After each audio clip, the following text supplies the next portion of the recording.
What is the answer to this, Tony Smith? Good afternoon. Good afternoon, Ian. Well, I'm glad this has now been exposed, that there have been conversations between our government and the European Union on a returns agreement. That's something that I've been advocating from day one. And it's only the only surefire way that we're actually going to stop the boats is to get the French or the EU to agree to take people back instantly and safely, whether or not they make it across here. But I'm really concerned about the EU position on this, Ian. And I think they need to be called out a bit. I think that's a bit of a lame excuse to say we haven't got our own house in order on asylum distribution. They never have had. But let's remember, they've negotiated a €6 billion deal down on their southeastern border with Turkey. And they're negotiating similar arrangements for the central Mediterranean with Tunisia right now. And yet they're not prepared to talk to us up on their northwestern border about an arrangement that will stop people drowning on the English Channel. I really think we need to call them out on this and say, why is it you're not prepared to talk to us?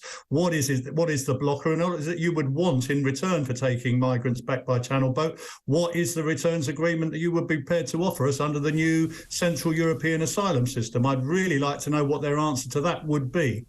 And it's a fair question. Ivon Sampson, can you shine any light on that? I think what Tony's just said sounds certainly like a reasonable question, Ivon. Afternoon to you. It is a reasonable question, and it sounds like we're being punished by the EU for leaving the EU in the first place. That's what it sounds like to me. Had we been in the EU, then the French would have had a legal duty to patrol their shores to stop people embarking onto the Channel and onto the UK. And if they didn't do that, they would have faced likely fines. As it is, now that we're no longer part of the EU, the French don't need to do that. And I agree, I don't think they're patrolling their borders properly. I'm not sure what they're doing with the monies we gave them. I think up to about £500 million was given to them to help them to patrol the coastline. The end game has to be an agreement with France. The only way to stop these boats coming over here is to stop people getting on the boats on the French side. Correct. Only the French can do that. We can't do that. There has to be an agreement. Tony's absolutely right. We need to find it. What is it they want? What does the EU want from the UK to come to a bilateral treaty with the EU to stop the boats leaving the French shores? And Tony, this business of literally turning boats around in the Channel, Ollie, our reporter down there at Dover, who's been out on the Channel, literally in a boat this morning, just seeing what is out there and testing the water, to coin a phrase.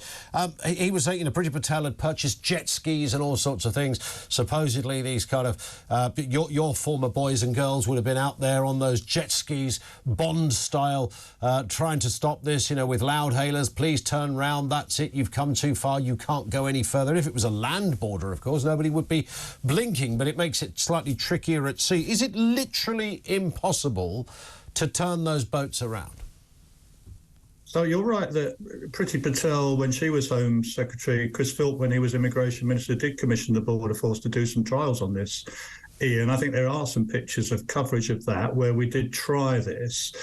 But anyone who's, involved in this maritime, the Border Force guys out there, the Coast Guard will tell you this is really, really difficult with these dinghies because they're very, very low in the water. They're unseaworthy. I think it would only be a matter of time, maybe hours, as soon as we started to try this, when you'd find a dinghy overturned, you guys would be out there with the helicopters filming it, and it would be the Border Force's fault that we're now responsible for culpable manslaughter, wouldn't it? So I think we need to be sensible about this and what is realistic. But, we must talk to the French about joint interventions.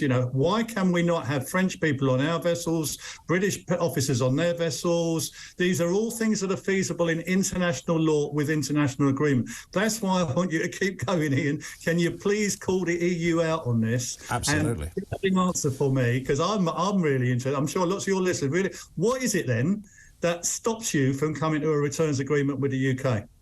Yeah, what would be the thinking behind it? And Ivon, I think you concur with quite a lot of those points from your previous answer. What do you think is going on here? Is this, you alluded that it might be punishment. Is it as simple as that? Look, it's a global problem, the asylum situation that we have, and it goes far beyond the borders of France. This won't get resolved even with an agreement with France. You've got to go even further, all the way back to where the people are fleeing.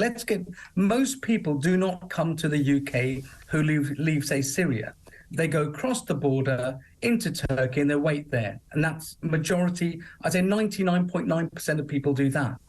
Very few people actually make it all the way across to France. So it's a small percentage of people that are doing that. And it's these criminal gangs that are facilitating this. The biggest pull factor for people coming here is they've got family in the UK. Why can't the government have a similar scheme to the sponsorship for Ukraine?